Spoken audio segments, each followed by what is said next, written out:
My girlfriend left me for a trust fund rich guy, but after I hit rock bottom and built a luxury car empire, she's begging for me back. Okay Reddit, this is going to be a long one. Throwaway account for obvious reasons, but I need to get this story off my chest. I've been holding on to it for years, and seeing my ex's recent social media meltdown finally gave me the push to share it. Buckle up because this love is wild. I grew up on the east side of Detroit, just me and my mom, after my old man decided cigarettes were more important than his family, and never came back from his quick run to the store. Mom was a love warrior though. She worked as a nurse during the day, a waitress at night, and somehow still made it to most of my school stuff. We didn't have much, but she made sure I never felt poor, you know? I started working at my Uncle Mike's auto shop when I was 15, not because he wanted to hire me. He actually tried to talk me out of it, said I should focus on school. But I was tired of wearing hand-me-downs and seeing my mom exhausted all the time. Plus, I always had this thing for cars. I used to spend hours watching YouTube videos about engines and modifications, sketching designs in my beat-up notebooks during class. Uncle Mike's shop wasn't anything fancy, just a regular place that did decent work for decent people. But man, that shop was my Harvard. Every day after school, I'd head straight there. Sweep floors, organize tools, whatever needed doing. The older mechanics started teaching me stuff when they saw I was actually interested. By 16, I could do an oil change with my eyes closed. By 17, I was helping with engine rebuilds. Here's where it gets interesting. One day, this dude rolls in with a clapped-out Mustang GT. Other shops had given up on it, said it wasn't worth fixing, but I saw potential. I spent 2 weeks staying late, after my regular hours, researching forums, trying different things. I finally got it running better than new. Word spread after that. If you had a performance car that needed serious work, Uncle Mike's was the place to go, and I was the kid to ask for. I graduated high school with decent grades, thanks to Mom riding my a-hole about homework, but college wasn't really in the cards. I went to trade school instead, got all my certifications. That's where I met Sarah. Man, thinking back now, I should have seen the red flags from day one. She brought her BMW to the shop where I was doing my apprenticeship. Nothing special, just a 328 I heard Daddy bought her for her 20th birthday. Yeah, I know.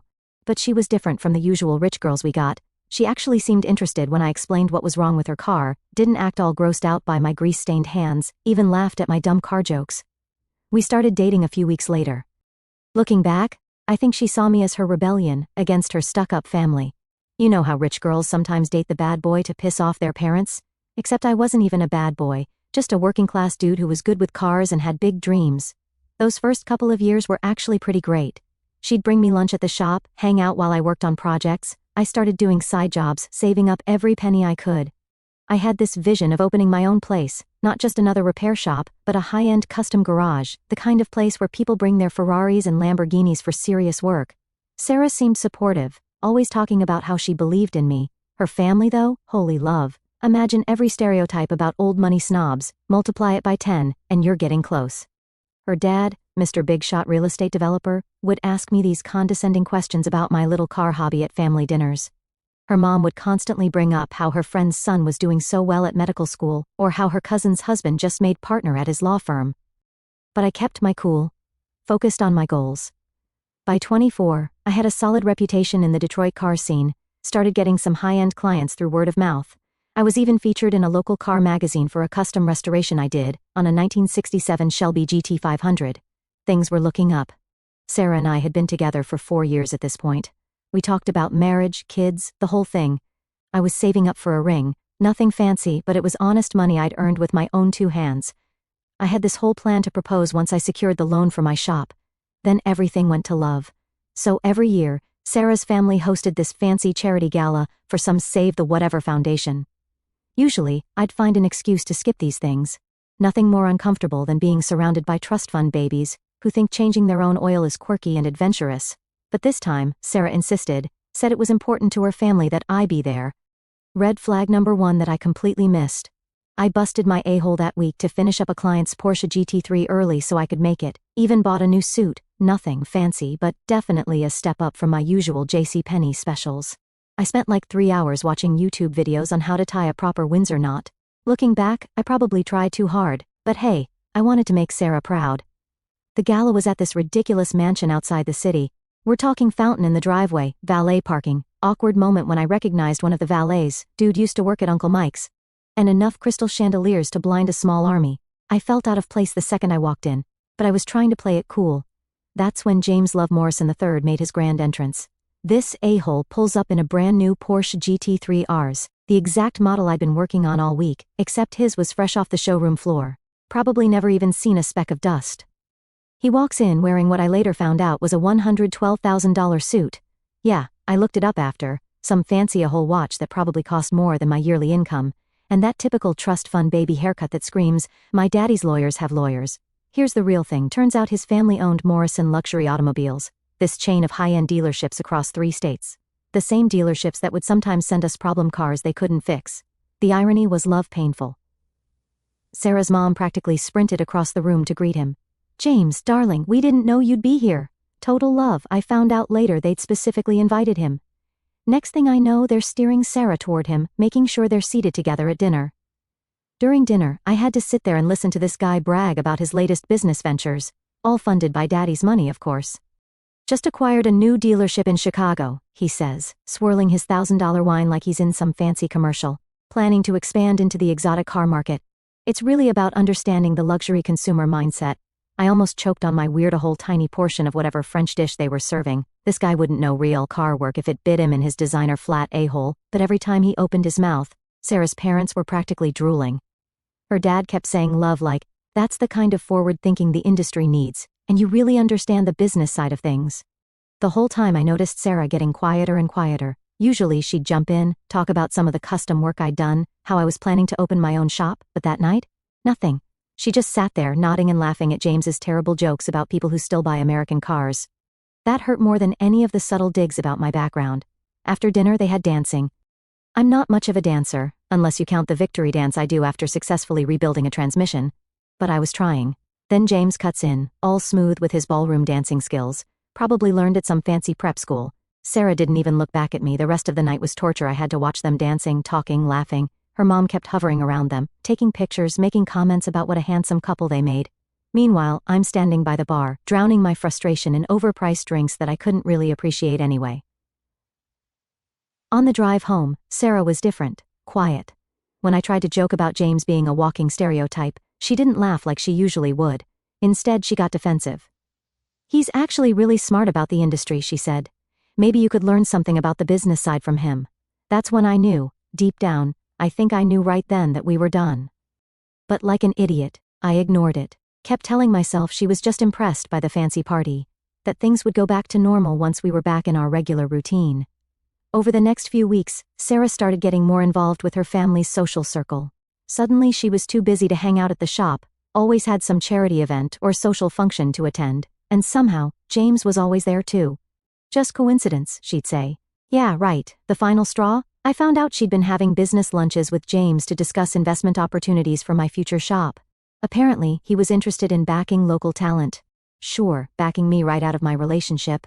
It was a Tuesday when my life imploded.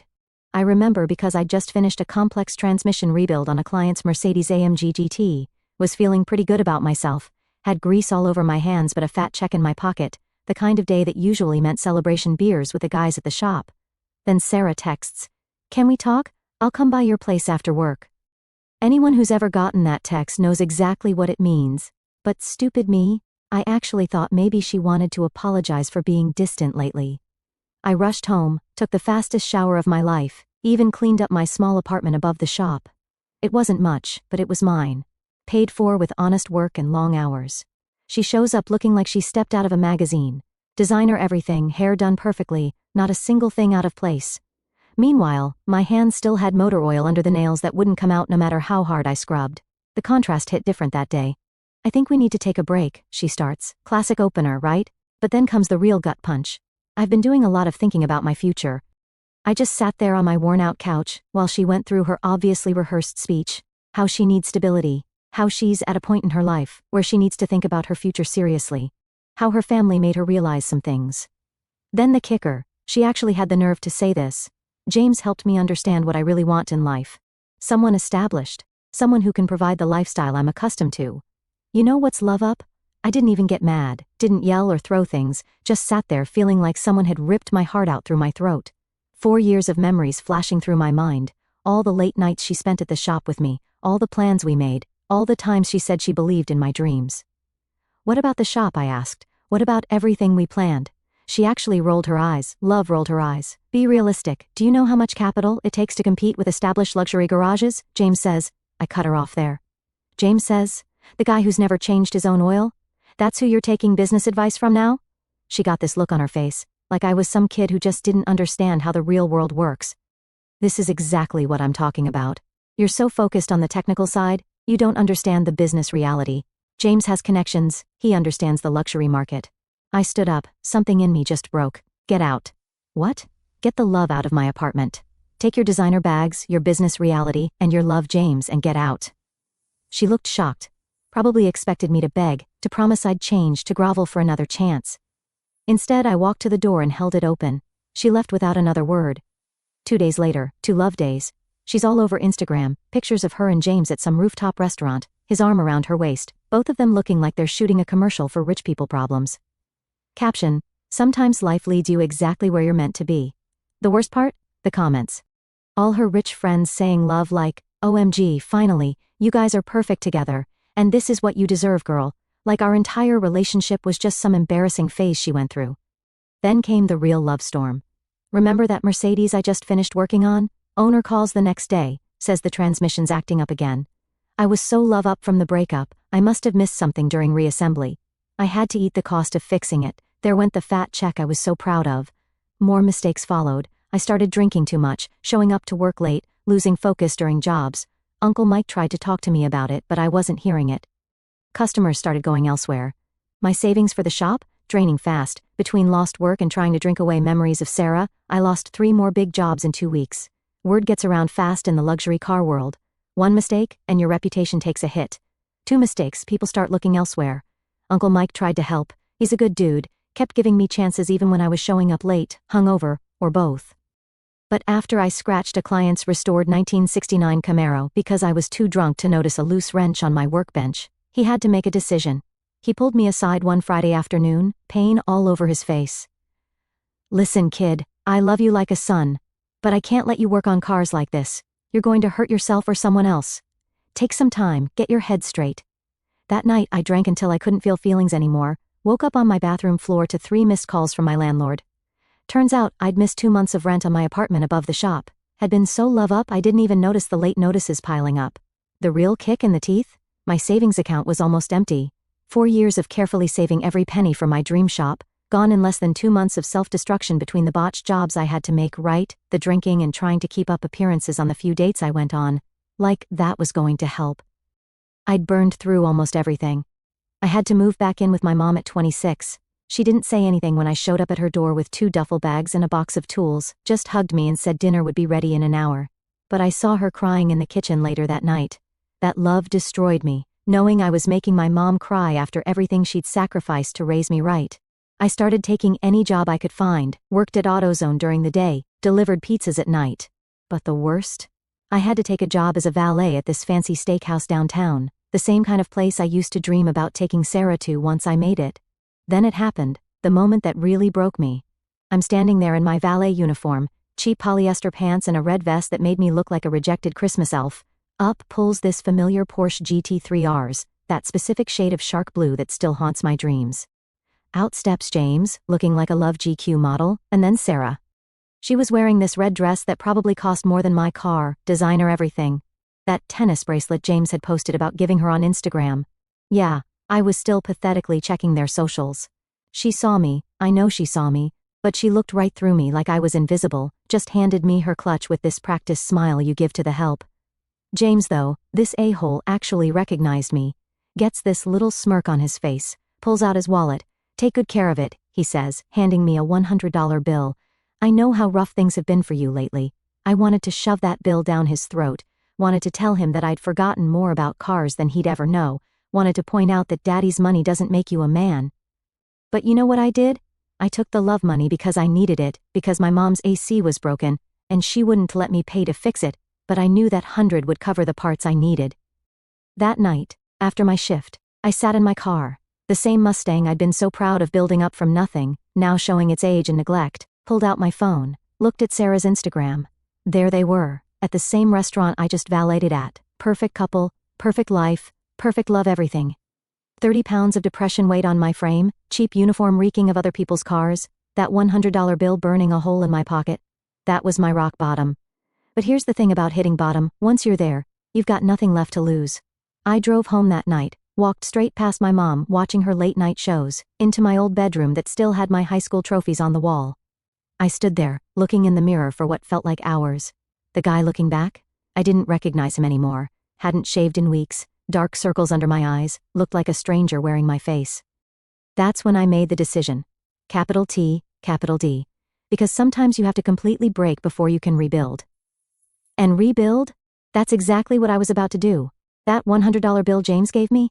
It changed everything, but not in the way he intended. The morning after the valet incident, I woke up at 4 a.m, something inside me different. I walked to my bathroom, grabbed my mom's old digital scale, and faced the music. 242 pounds. I'd put on 47 pounds of pure depression weight in just a few months. I pulled out my phone, deleted every delivery app, unfollowed Sarah and James on everything, and downloaded a calorie tracking app instead. Then I did something I hadn't done since high school football. I put on my old running shoes and went for a run. I made it exactly 6 minutes before I thought my lungs would explode. But here's the thing about rock bottom: you've got nothing but time, no girlfriend, no social life to maintain, no reputation to protect anymore. Just hours and hours to rebuild yourself. So, I made a plan. A real one, not some love New Year's resolution type deal.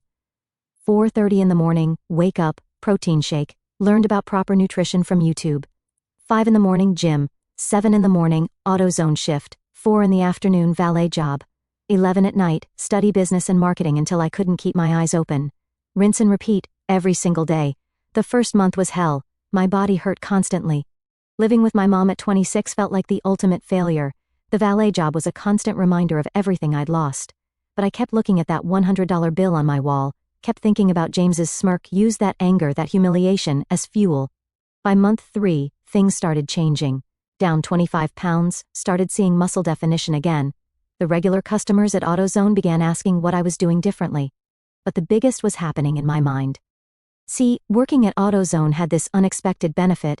I got to talk to every kind of car guy in Detroit, from suburban dads working on their weekend projects to serious collectors maintaining their classics. I started noticing patterns in what they complained about, what services they couldn't find, what they wished existed.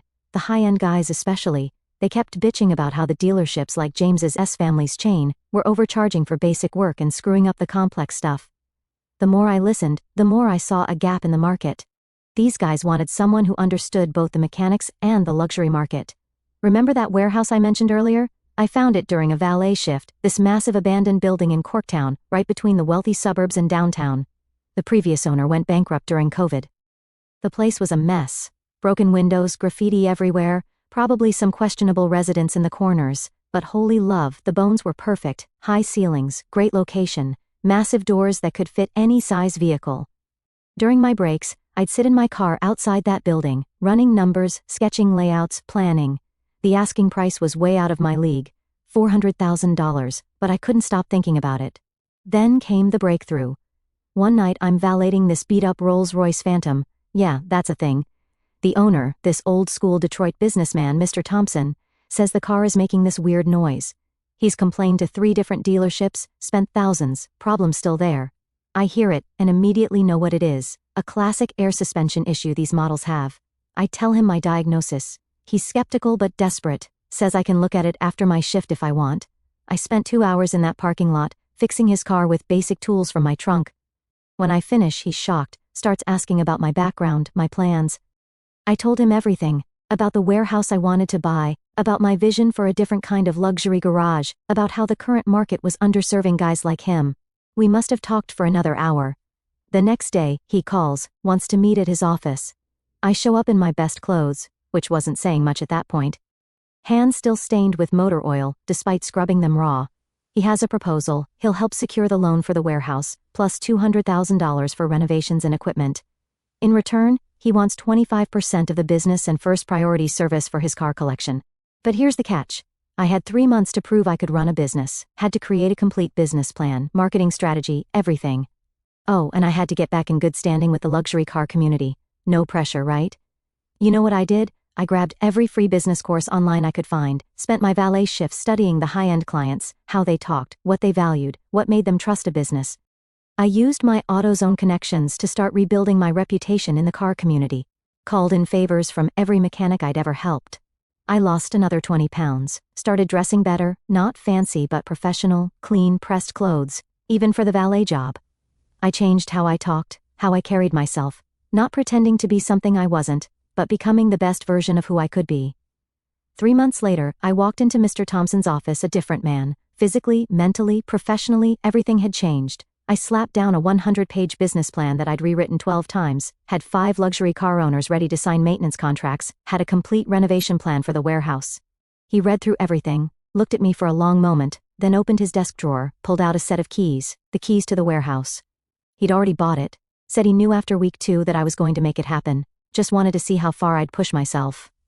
That night, standing in my soon-to-be shop, covered in dust and cobwebs, I finally took that $100 bill down from my wall, not because I was over it, but because I needed room for the building permit that was going to change everything. Renovating that warehouse was like bringing a dead car back to life. You've got to strip everything down to bare metal before you can rebuild it properly. The first day I walked in as the owner, I found 3 homeless guys living in the corner office and enough pigeons to start a racing team. The roof leaked in 17 different places. The concrete floor was cracked worse than my ex's moral compass, but man, there's something therapeutic about destroying things to rebuild them better. I spent 2 weeks just demolishing interior walls and clearing out decades of industrial crap. Mr. Thompson thought I was crazy for doing the demo work myself, but I needed to feel every piece of this place transform under my hands. Remember that business plan I mentioned? It called for 3 months of renovation before opening. We did it in 7 weeks. I'm talking 18-hour days, sleeping on a cot in what would become the customer lounge, eating nothing but protein bars and gas station coffee. My mom would bring me clean clothes and actual food, telling me I was working too hard, but she didn't understand. This wasn't work, this was redemption. The floor ended up costing almost $50,000 to do right. Special epoxy coating that could handle everything from oil spills to Bugatti tire marks. The lifts? Another $100,000 for the good stuff. None of that cheap hydraulic nonsense that breaks down every other month. Every dollar spent was an investment in proving them wrong. Opening day was nothing fancy. No big ceremony, no ribbon cutting, just opened the doors at 7 in the morning on a Tuesday. I had exactly 5 appointments scheduled, all Mr. Thompson's connections. By 8 in the morning, I had my first real test. A Rolls-Royce Cullinan rolls in, owner complaining about a weird noise in the suspension. Other shops had quoted him $115,000 for a complete system replacement. It took me 2 hours to diagnose and fix a loose actuator that cost $300 in parts. The look on his face when I handed him the bill? Priceless. He called 3 friends before he even left the parking lot. That's when things started moving. Word spread through the luxury car community like wildfire. This new shop in Corktown, guy who runs it actually knows what he's doing, doesn't love you, fair prices for quality work. By week 3, we were booked solid 2 weeks out. I hired my first 2 mechanics, both guys I knew from my Uncle Mike's shop days who'd been wanting to get into high-end work.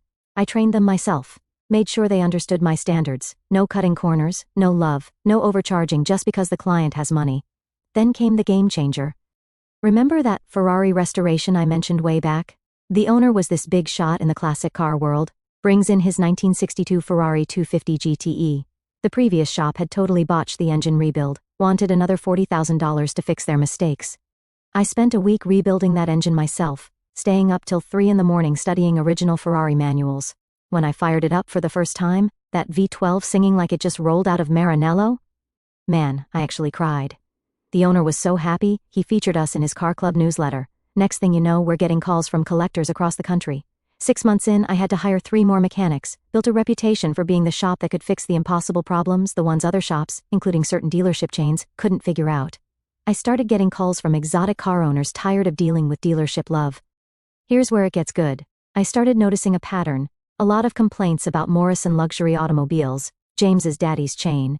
Their service department was slipping, charging crazy prices for basic work, messing up complex jobs. Why? Because James had convinced his old man to cut costs on technician training, figuring rich people would pay whatever they charged anyway. 1 year in, we had a 3-month waiting list, had to start turning down regular cars to focus on exotics and classics. I expanded to the building next door, doubled our workspace, installed a specialized Ferrari diagnostic system that cost more than my first house would have. Then one day, this familiar Porsche GT3 RS pulls up outside, not for service, just parked there while its owner went to the new coffee shop across the street. Shark blue paint looking a little dull now, brake rotors showing heavy wear, could tell from the sound it needed a carbon cleaning bad. but the owner hadn't figured out who I was yet. See, I'd stayed pretty low-key. No social media presence, no advertising, all word of mouth. Local business magazines had done some pieces on the shop, but I always declined photos. It wasn't about me, it was about the work. But now, watching that Porsche sit there, knowing what was coming, man, karma was about to call in her markers. Remember that tired-looking Porsche GT3 Rs I mentioned? 2 weeks after I saw it outside my shop, it finally showed up as a customer. Not with James driving, he'd sent one of his dealership's porters. Apparently, the car was running rough, and their techs couldn't figure out why. The porter handed me the keys without having any idea who I was. I did a full inspection while the porter waited. The car was a mess: carbon buildup, worn brake pads, transmission fluid that probably hadn't been changed since it left the factory. Classic signs of an owner who cares more about the badge than the machine. I wrote up a full estimate, handed it to the porter. Total came to about $18,000 worth of work needed. The porter called James right there in my office. I could hear James through the phone. That's ridiculous. Our service department said it just needs a tune-up. Made my day when the porter replied, "Sir, you told me to take it to the best shop in Detroit. This is that shop." James shows up an hour later, probably expecting to throw his weight around, walks into my office without recognizing me at first. I'd changed a lot in 3 years, gained 30 pounds of muscle, grew a well-maintained beard, wearing a tailored suit instead of mechanic's overalls. The moment of recognition? Pure love gold. His face went through about 5 different emotions in 3 seconds: shock, disbelief, anger, fear, and finally respect. Because he knew. One look around my shop told him everything he needed to know. 6 high-end cars being worked on, 3 Ferrari certificates on the wall, and a waiting list so long we had to stop taking new clients. "How?" he started to ask. "Hard work," I cut him off. "Something daddy's money can't buy." He tried to save face, started talking about how we should collaborate. His dealership chain was struggling. Turns out cutting corners on service wasn't such a great long-term strategy, but I wasn't interested in helping the guy who took everything from me. "Your car will be ready in 2 weeks, I told him. Standard payment terms, 50% upfront. The best part? He paid, had no choice really. His reputation was on the line and his dealership couldn't fix the car properly. But that was just the appetizer. The main course came about a month later when I got an interesting email. Morrison Luxury Automobiles was looking to sell some of their locations. Turns out their service department's reputation had tanked so bad, they were losing millions. High-end clients were leaving in droves, many of them coming to us. Remember Mr. Thompson, my mentor and investor? Turns out, he sits on the board of several banks that held the Morrison family's business loans. One phone call from him, and suddenly those loans were being reviewed closely. The real cherry on top?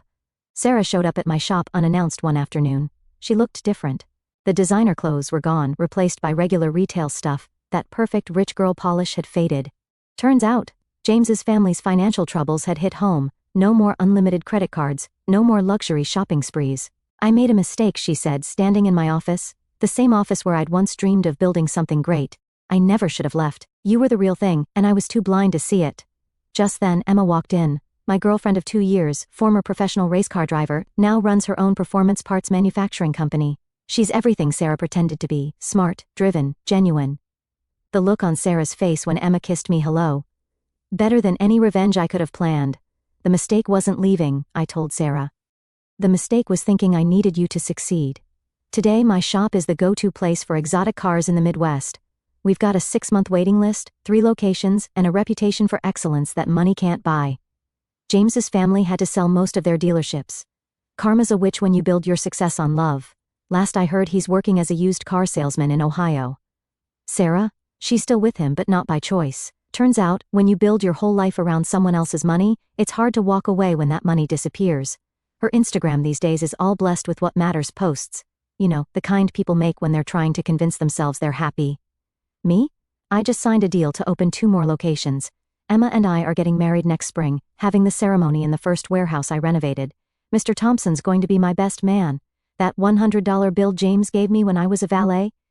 It's framed in my office, right next to last year's Entrepreneur of the Year award. Sometimes, I think about that night as a valet, watching them walk into that restaurant like they owned the world.